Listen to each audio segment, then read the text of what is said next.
Kevin Gordon here from Autosavant.com with the technology portion of our video review of the 2012 Audi A6 3.0T.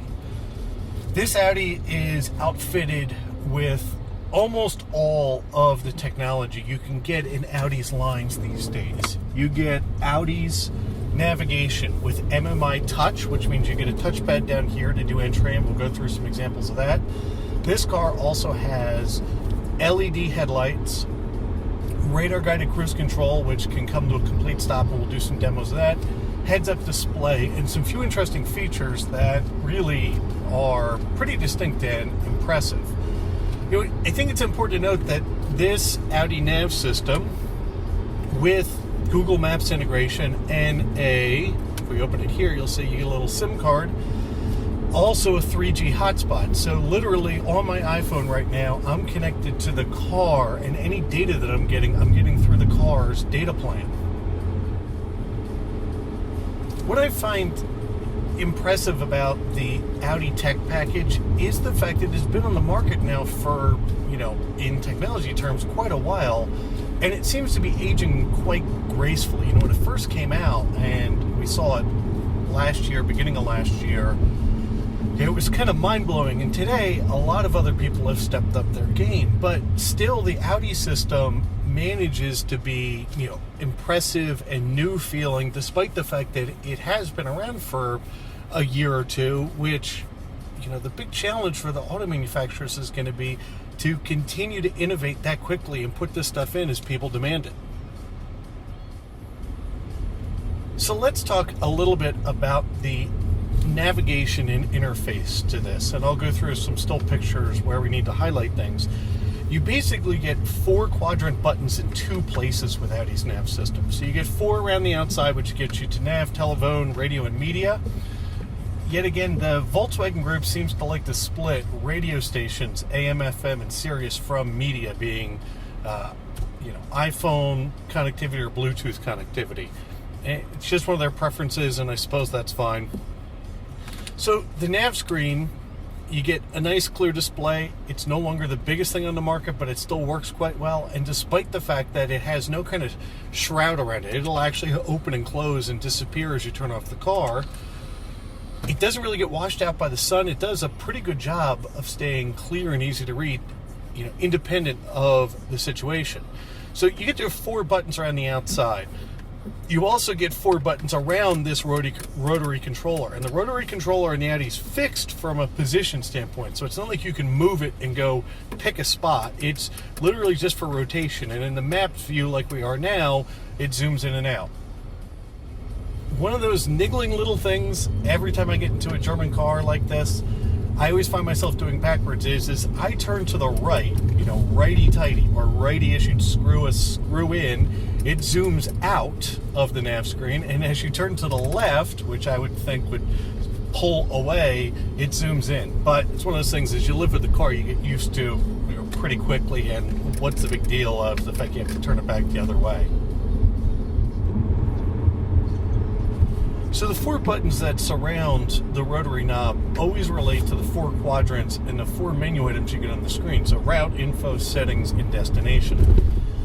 For today, I'm going to really focus pretty much on the destination piece and talk through some of the ways that you can enter an address.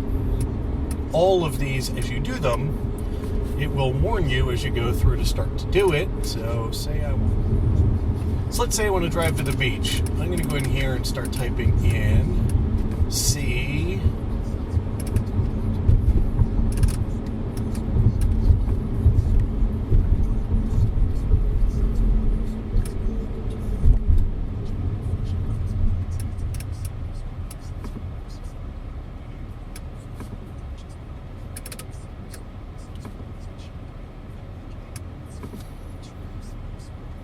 So now I've got my city. I can add a street if I'd like to.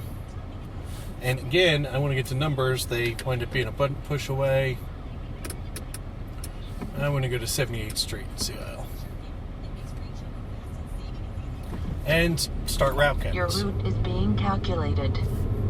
Route, whatever you want to call it. the other option in the way to put in a nav destination. By the way, you'll notice that Audi has a dedicated back button when you're working with the navigation system, and that is a great feature to have, something that all manufacturers should put in. You know, in our browser-heavy world these days, moving back makes so much sense from a usability and user interface perspective. Really, more manufacturers should consider having that as an available option. So if I go back to destination, my other one is, let's say now I want to go play some golf. I can start to put in letters. F L E E. And if I hit list, there you go. I've got that in now. And that works quite well. Final way, if I cancel out of all of this, is through voice. And the voice commands in the Audi may not be class leading anymore, but they do one interesting thing when you're talking about putting in a destination. Enter destination. Please say the house number, street, city, and state. 29 Augusta Lane, Fleetwood, Pennsylvania.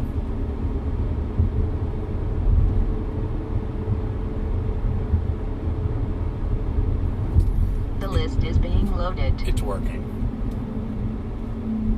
So you notice as it goes through and cranks through and does this, and these aren't things I've tried before. This is literally the first time I'm putting these addresses into the car. 29 Augusta Lane, Fleetwood, Pennsylvania has been accepted. Would you like to start route guidance? Yes. Start route guidance. Your route is being calculated. Follow the road. So Audi differs from the rest of the manufacturers, at least we've experienced recently, in the fact that you just talk the entire address through. And you'll notice I've gotten to the point now when I do these that I say things like 29 Augusta Lane instead of 29. 29s and those types of letters, nav systems still have a lot of problems with. And if you live with one of these cars that has a system like this, it's not that big of a deal to change, and it gets you much better results. So now on to the next interesting piece of tech. You get into a car setup here. We're going to go back. You get heads-up display in the Audi, and the Audi's heads-up display provides a lot more information than you typically see with them. Typically, you might get, speed and RPM. Maybe you'd get a nav instruction. Well, in this, you get speed, navigation instructions, and you also get, so we'll turn on our radar cruise here. You also get radar cruise instructions in there. So I'm jumping around a bit here, but it's because there's so much Keep left content. in 200 yards. Hey, look, an R8 is past.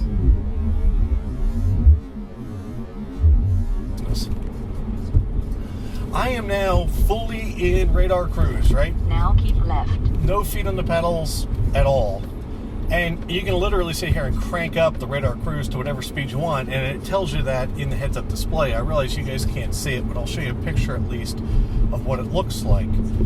The fully automated radar cruise on the A6 works quite well. It has... It's a little bit of a clinching situation, in all honesty, when you're not really ready for it. And in all honesty, in town driving like this, I'd probably never use it. But you'll notice it stopped me completely. I never touched the pedals, never touched anything. The thing it won't do is pull away on its own. So we're sitting here. You've got to just tap the gas pedal. Then it'll pull away and eventually start to maintain the same following distance to the car in front of it as it was before. And the Audi system does a good job of being as close as any of them out there in following distance. On the highway at highway speeds, you don't find yourself far enough away from the car in front of you so that people constantly cut you off. It's close enough that you don't wind up being a person who's going to just slowly back up in traffic. So the other way Audi gives you information about what's happening with all of the information that's available in the car, on top of a heads-up display and a large screen here, is there's a big TFT, or thin film transistor display in between the dials, which is clear and bright, and once again sort of follows that same mentality of having 4 sections. So you get nav, it's just blue, which matches the blue here. You get phone, which is green, which matches our phone in here, green. You get radio, orange, and radio and media are dependent on which setting you have pushed here. And then you get economy and information about the car system, which here is red, and here it's red. So they've done a great job of tying together, the symbology and the references that you'd make to these things in your mind by keeping them consistent across the 2 pieces.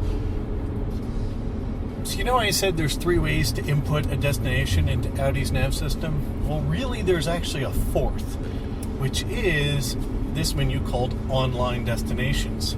And what Audi's system does is it has Google Maps built in. It also has the ability to go out and search Google for destinations. You can search where you are, where you're going in a different city, or you can set up a My Audi account and create pre-done searches. So basically then you, on your computer, say you're at work and you need to go somewhere on the way home, you can do all that in your computer, then just send it to the car, come in here and pick it up and go. It's a pretty convenient feature, and I think one of those things that's going to become more and more prevalent is this concept of having a car that's connected to the house, at least in some way, shape, and form. So you can Google search in the immediate vicinity, and again, the same nav pad, all that stuff is once again available. Next thing I wanted to do was give you guys just a picture of what everything looks like on startup. So you get push button start and a bunch of stuff starts happening, right? You get the pop-up tweeters, you get folding mirrors, you get a pop-up nav screen. There's a lot going on there. Car's keyless, keep the fob in your pocket. That's all worked well. It's not the cleanest of systems, but no issues. Turn the fan speed down a little bit here. And you notice how these types of menus pop up for you. They really, it gives you a good job of telling you what's going to happen there. So, coming up with criticisms for the Audi system is a bit tricky. We'll back away far enough here that it's not beeping anymore. One of them is when you pull into a parking space like we were just in, and it's got a high curb, something that would scuff the, well-sculpted chin of the front of the car, the ultrasonic sensors don't come on their own. You actually need to get it. Now, once you're in park, if you start to pull forward again, it all works as expected. But you do need to switch it into reverse for a second to get all that stuff to activate. Not that big of a deal, but again, in dealing with something that's as nice as this is, it's the little things. What is a really nice thing is those beeping noises that you hear on the video. If it's from stuff behind you, the beeping noise actually comes out of the back speakers of the car. So you get, presence as to what you're about to run into and the direction just by hearing. So just running through the other major sections of the car, the phone integration in this has worked quite well. Again, the German manufacturers seem to be doing something that I hope eventually they'll get away from, and that is building in a iPod cable directly into the car. So you basically have to stuff your iPhone in the center console if you want to have it connected and charging. The good side, it's connected perfectly. You can get through all your media library when it's plugged in. All this stuff works well. Bluetooth connection's been good. You get information about the Bluetooth artist and all that stuff that comes up here if you had anything set up. So all the rest of those pieces work well. I do commend Audi for giving you a volume knob, although it's on the other side of the shifter and it isn't always in the most convenient location. But they've done something absolutely genius. On the steering wheel, they actually have wheel knobs, which allow you to either run up and down the volume or run up and down what's going on in your center console here. They work great. I mean, there's just nothing easier than you don't have to push a button 40 times. Just scrolling on up and you're listening to something at really loud volume. Something other car manufacturers just flat out steal. So there's the quick overview. You know, the A6 with the Prestige package and the advanced technology package like this one has really comes with a ton of content, and it doesn't leave you wanting for a lot. I think the only thing that might be missing in Audi's technology package that seems becoming more prevalent across the line is some type of lane departure warning, you know, with some kind of lane keep assist. You have to forgive me, I haven't gone on Audi's website to try to build one recently, so I don't know if it's an option or not. But with all the rest of the stuff that this car has, with the radar guided cruise control and all that stuff, you kind of expect that to be there. But beyond that, all the rest of the complaints could be niggling at best. I mean, it really does a nice job. Everything's worked as expected. There's been no bugs or hiccups or crashes, anything along those lines. As usual, I'm Kevin Gordon from AutoSavant.com, and I look forward to talking to you guys soon.